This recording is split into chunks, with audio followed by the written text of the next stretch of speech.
ભલે મેળી રમાડી હોય અને જેનો ઘરાનો ટોપિયો બની ગયો હોય તેની હાડની હગાયું કહેવાય બાપ.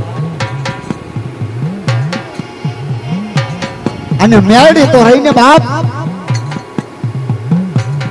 એ તો દેતું કહેવાય ને દેતું માથે હાથ દેવાય નહીં બાપ કરી જાય. હે મેળી એ દેતું કહેવાય એ અંગારો કહેવાય બાપ. એ અંગારામાં પગ નખાય નહીં.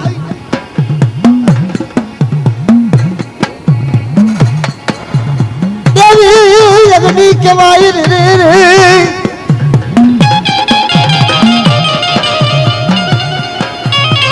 અગ્નિમાં હાથ નખાય નહીં રે રે રે રે રે રે.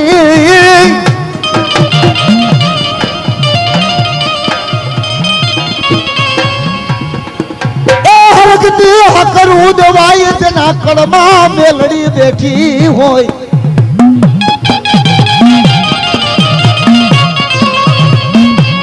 પણ બાપ કમાયું કર્યું હોય જેટલા વડવાએ કમાઈ કરી હોય બાપ. અને કદાચ ગરમ ગરમ હાકરું